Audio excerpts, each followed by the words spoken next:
കുറഞ്ഞ നിരക്കിൽ ഗുണമേന്മയുള്ള ഉൽപ്പന്നങ്ങൾ ഉപഭോക്താക്കൾക്ക് ലഭ്യമാകുന്ന ലുലുവിന്റെ വാല്യൂ കൺസെപ്റ്റ് സ്റ്റോറായ ലോട്ട് യുഎയിലെ അൽ ഐനിലെ അൽ ഫവാൻ മാളിൽ തുറന്നു. GCCയിലെ ഏറ്റവും വലിയ ലോട്ട് കൂടിയാണിത്. Lulu group executive director MA Ashraf അലിയുടെ സാന്നിധ്യത്തിൽ ഡോക്ടർ ഷേഖ് സാലിം ബിൻ റക്കാത്ത് അൽ അമീരി ഉദ്ഘാടനം ചെയ്ത് നിർവഹിച്ചു. GCCയിലെ 17ാമതും UAEയിലെ 7ാമതും ലോട്ടാണ് അൽ ഐനിലേത്. 5300 സ്ക്വയർ ഫീറ്റിലുള്ള ലോട്ടിൽ കൂടുതൽ ഉൽപ്പന്നങ്ങൾ 19 ദിർഹമിൽ താഴെയാണ് വില. വീട്ടുപകരണങ്ങൾ, കിച്ചൺ വെയർ, ഫാഷൻ ഉൽപ്പന്നങ്ങൾ, ബ്യൂട്ടി പ്രോഡക്ട്സ് അടക്കം വിപുലമായ ശേഖരമാണ് ലോട്ടിൽ ഒരുക്കിയിട്ടുള്ളത്.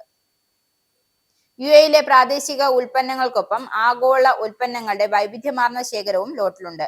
ഉപഭോക്താക്കളുടെ വാല്യൂ ഷോപ്പിംഗ് ആവശ്യകത കൂടി കണക്കിലെടുത്താണ് ലോട്ട് സ്റ്റോറുകളുടെ സാന്നിധ്യം ലുലു വിപുലമാക്കുന്നത്. 2050-ൽ 50 ലോട്ട് സ്റ്റോറുകൾ എന്ന ലക്ഷ്യത്തിന്റെ ഭാഗമായി കൂടിയാണ് പുതിയ store. Lulu buying director Mujeeb Rahman, Al Ain regional director Shaji Jamaluddin, Lulu Abu Dhabi and Al Dhafra region director Abubakar തുടങ്ങിയവരും ചടങ്ങിൽ പങ്കെടുത്തു.